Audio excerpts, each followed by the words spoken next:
Robin Hood Radio presents Stage Right or Not with Michele Willens. Michele is a longtime journalist and herself is a published playwright of several theatrical works. She's a frequent contributor to the Huffington Post, Daily Beast, and the Atlantic websites. Another opening of another show.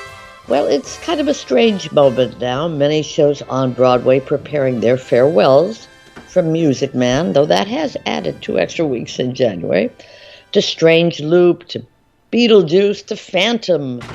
Many were in limited runs and will be gone by the new year, and many other shows in limited runs, like Gabriel Byrne's Walking with Ghosts, and I believe Leopoldstadt, Straight Line Crazy, and Death of a Salesman. But you can check on those. The new musicals are always the most anticipated and frankly appealing to tourists. Almost Famous has opened to tepid reviews, including mine, so we'll see how long that one stays famous.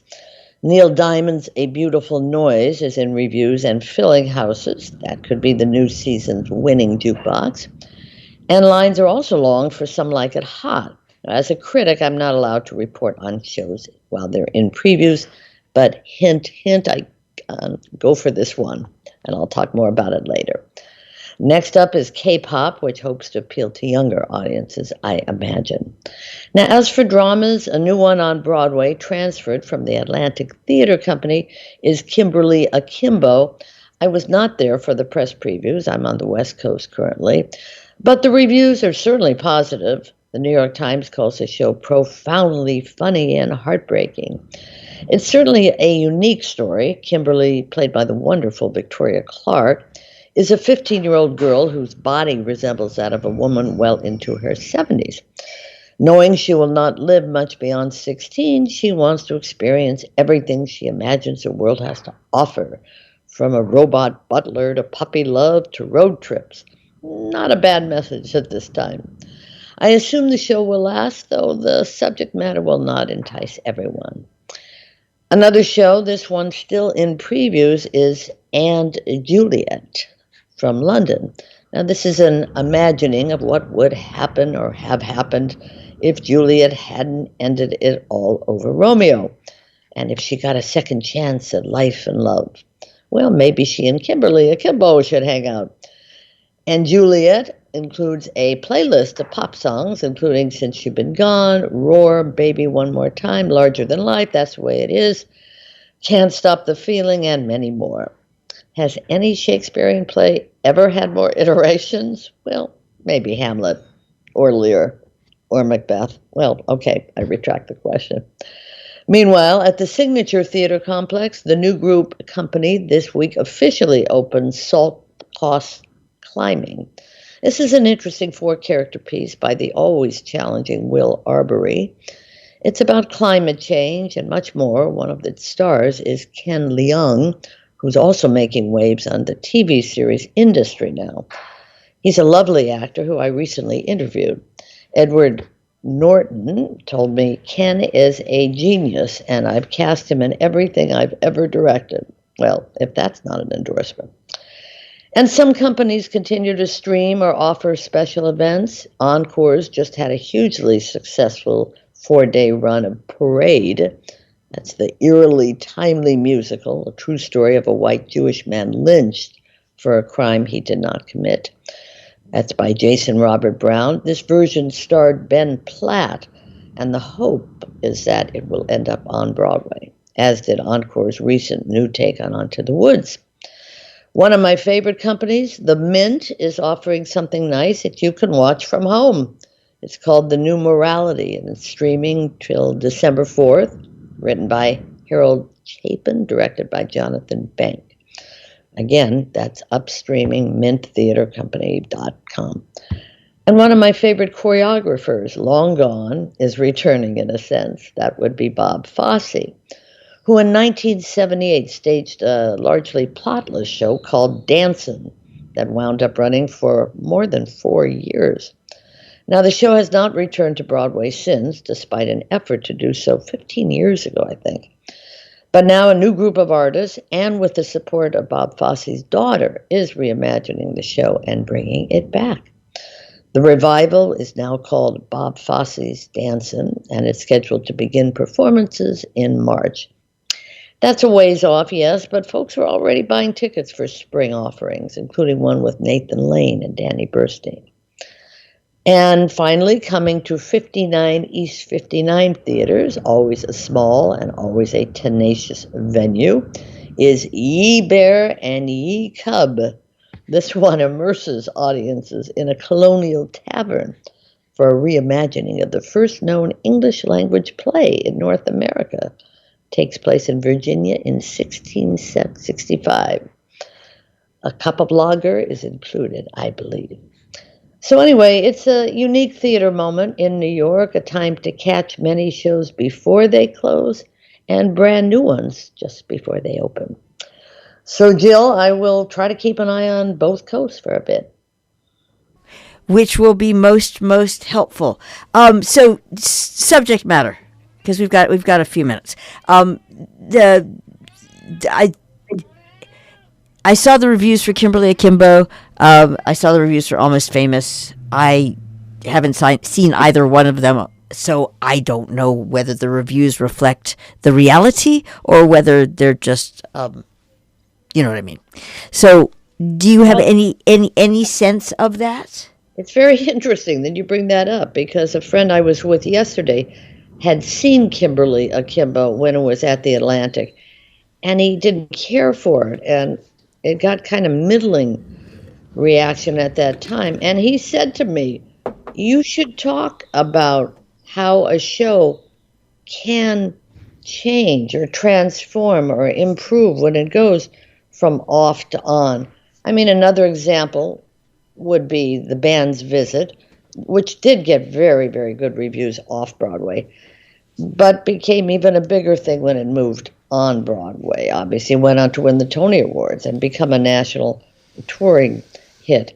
I would find that hard to believe with Kimberly Akimbo, just based on the story matter and the fact that it really depends on one particular performance.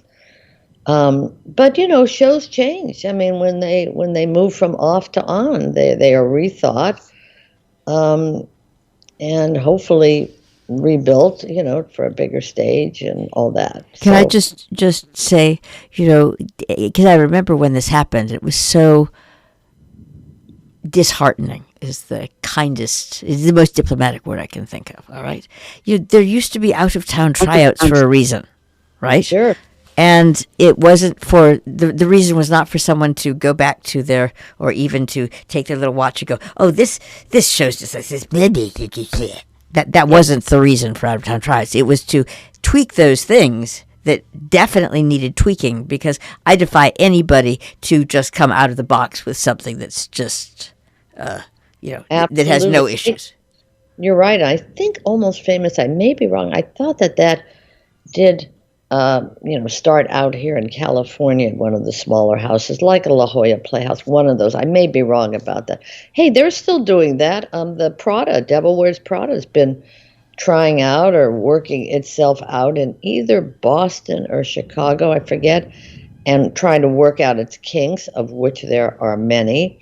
So, that it's not as common, but there are particular theaters, I would say mostly the ART Theater and San Diego and La Jolla out here, they do start some things first. So it still happens occasionally. I'm trying to think what's on Broadway now that.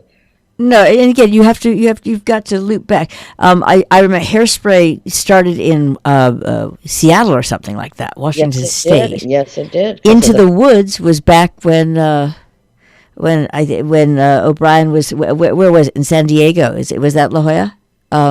It might have been one. No, of those. But again, it got worked out. Got worked out, and I just think that it's unfair, especially. Okay, let's talk about what's the name of the Romeo and Juliet show?